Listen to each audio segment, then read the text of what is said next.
Hello ladies and gentlemen, welcome back to Dickie's Videos, where no wargame of course remains unplayed. Remember ladies and gentlemen to click that like and subscribe button and also check the, of course, Steam store for the game. We're going to be playing the Field of Glory Kingdoms tutorials. If you've watched my previous videos, you can tell I'm always live streaming, or probably mostly live streaming videos are quite quick. But today we are of course going to have several segments. I'm going to go through all the tutorial, looking at all the game basics. So of course, welcome to the tutorial. This is an introductory scenario, how to handle troop movements, battles, and some basics on regional economy.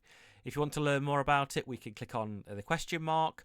Let's begin the tutorial by clicking the horseman, and let's go for it. So remember to always pause the video on certain points if you miss anything, and we're just going to go through the basics and see what we can look at.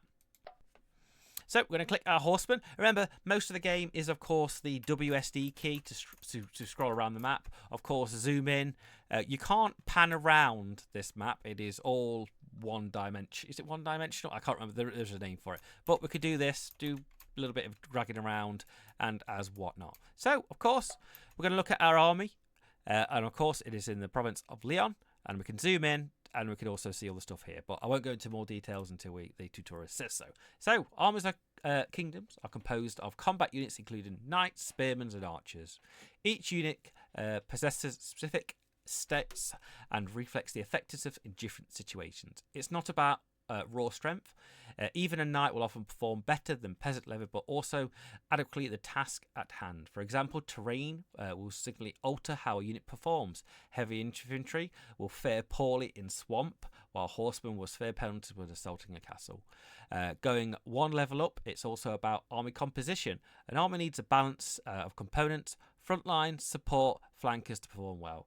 And I'm just going to click the enemy army here. So just like it said on there, each unit has a great abilities which either benefit the different terrain types in Field of Glory Kingdoms and Empires.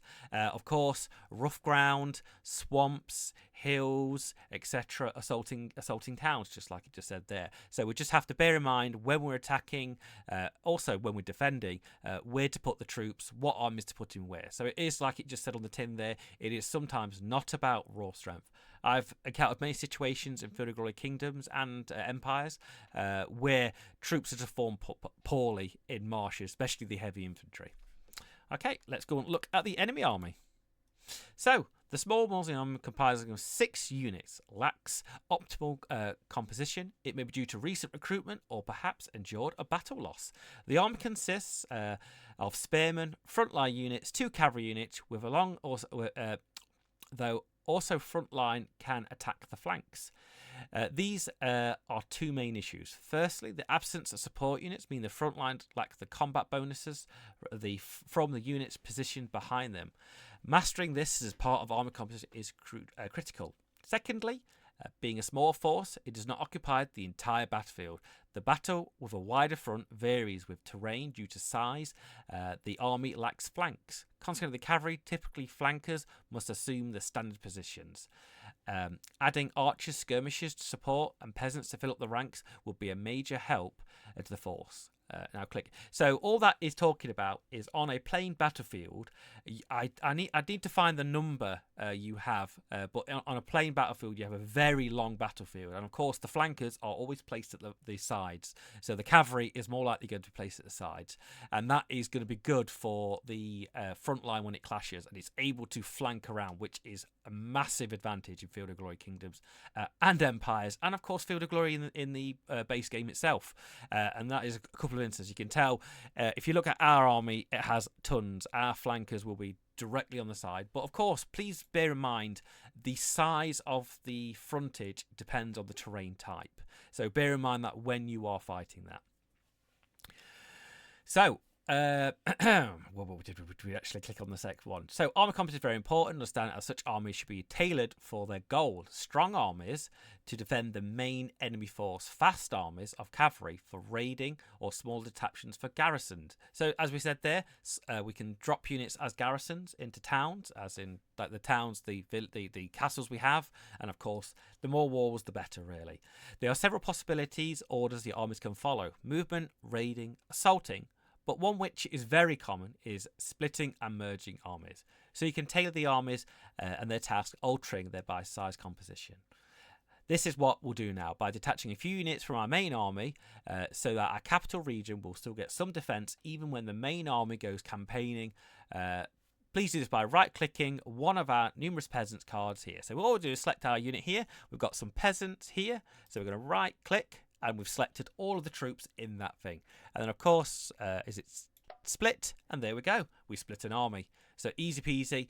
We know we've got our field army. And now, of course, we've got our peasant army here. So there we go. Easy peasy for you guys and girls onshore or Field of Glory Kingdoms. So it seems you did not have 10 units selected when you ordered split action, although it's not critical at this point. Feel free to adjust units. So what we can do this again. Split. And then we can merge these two together. So click merge, and there we go. Merge the 10 units, as I said in the tutorial. So once you get the hang of the system, let's direct your army towards the region, but be sure our main army, because the flanking knights, many of units are selected, are right-clicked in the region bit of the south yours, where another army with the red and green sort of Elsid is camped with the region. There we go. So that was just a quick merging, splitting, and of course we can do all sorts with splitting as well. The same thing here, select, or we can select individually as we want to go. So we're going to right-click the army to, well, we're going to right-click the army of Elsid, wherever he is. So here he is. So right-click the army.